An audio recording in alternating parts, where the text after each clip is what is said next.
Four Paws for Whales for Hunger is a crazy idea I had to roll across Massachusetts in my electric wheelchair with my Labradoodle Mocha and try to use the goodwill that I experience every day when I roll to raise awareness and money and to deal with the increased hunger from the pandemic. In late February, there was a beautiful sunny day, and Mocha and I were rolling around the neighborhood, and because of the pandemic, there were tons of people out.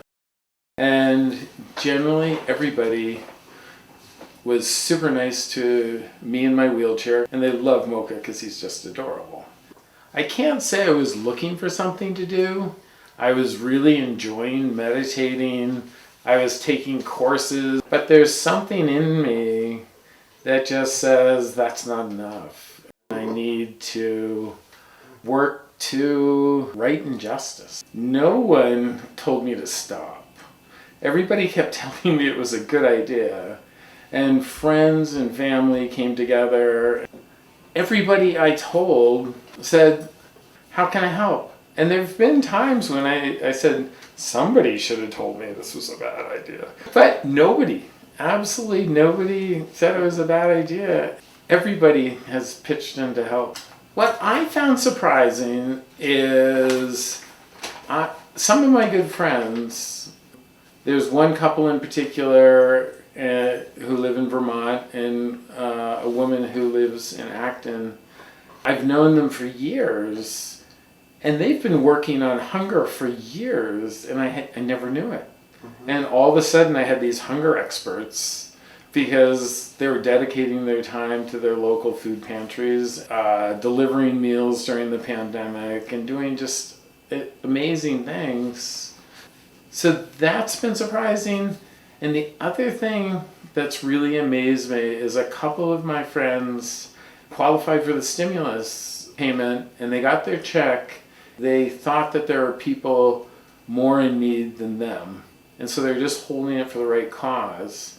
And they both gave me their full stimulus check as donations. And these are people who could have used the money. And they decided rather than spend that money themselves, they would donate it to Four Paws in combating hunger.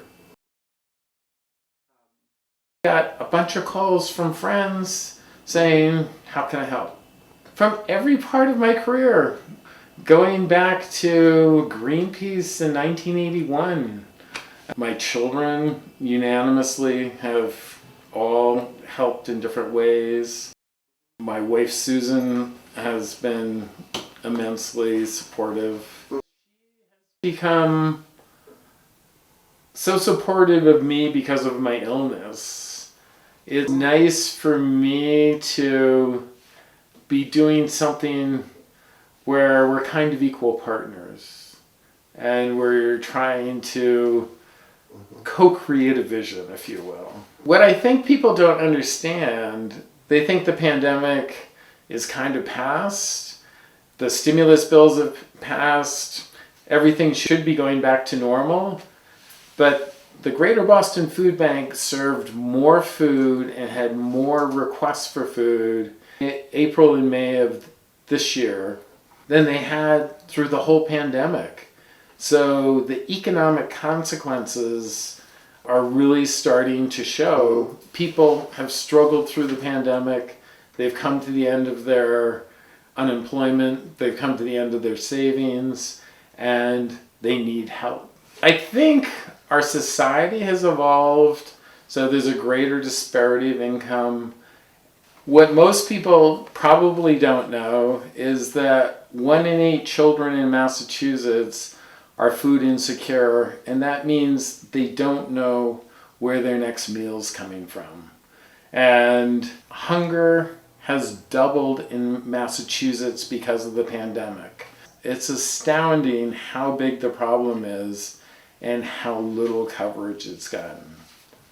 1 billion children worldwide have not gone to school, And one of the most devastating parts of that is a lot of the meal programs are school-based. So if there's no school, there's no food for those children. And hunger causes lifelong learning disabilities, and it makes it so those children grow up to adults who can't take care of themselves, can't provide for their family, and then the cycle of hunger continues. And it's possible to break that. But the pandemic has set back, maybe by as much as 10 years, the work that's been done to alleviate poverty around the world. Climate change is already disrupting food production. It's causing droughts. It's causing floods. Last year in the Midwest, massive amounts of crops got flooded out. At the same time, crops in California are struggling because of the drought. Worldwide, it's even bigger, and it's just going to get more and more serious. And the number of people who are displaced by climate change-related natural disasters actually was more than the number of people who were displaced by wars last year. And so it is a huge problem. It's coming at us full speed, and if we don't prepare, we're going to have more food insecurity. If we do prepare and deal with the issue, there is enough food, we can grow enough food, and we can actually end hunger. We have a responsibility as a society to do something about it.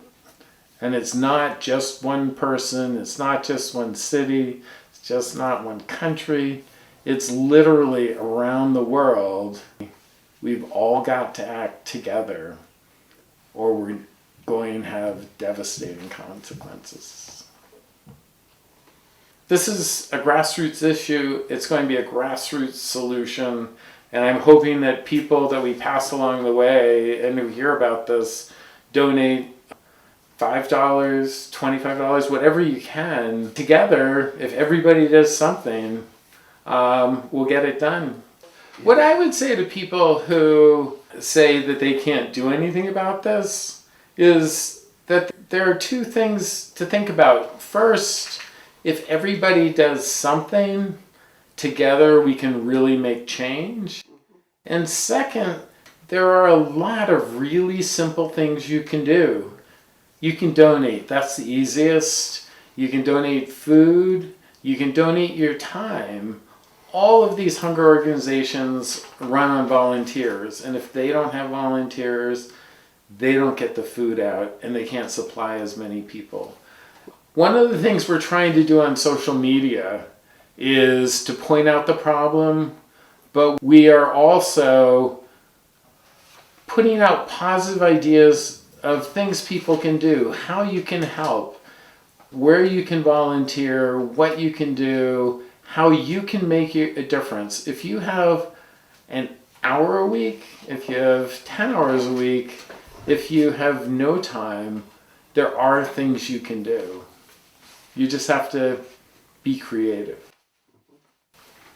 In the logistics of the walk, we need people to drive the safety car. We need people, if they want to walk with us, that would be great.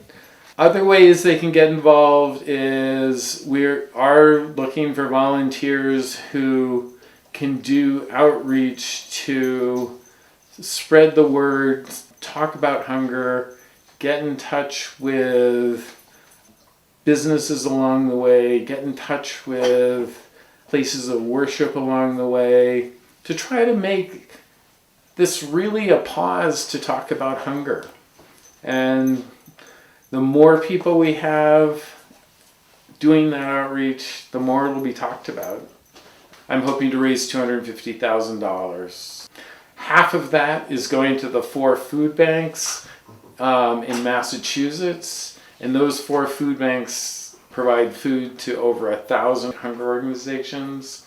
So it's really going to help hunger in Massachusetts. And the other half is going to Save the Children, which is going to help hunger in the world. This is the star of the show. This is Mocha. He's my adorable little puppy. Every dog has a personality, and Mocha is the most emotionally sensitive dog. He'll come and put his head on my lap when I'm getting an infusion just to make me feel better. And if you want to pet him, he will let you pet him forever. I'm just going to do my little piece, and I'm not going to solve hunger, but I might get people to think about it, and I'll raise hopefully some serious money to help with the current crisis, and then hopefully the discussion around hunger can end hunger.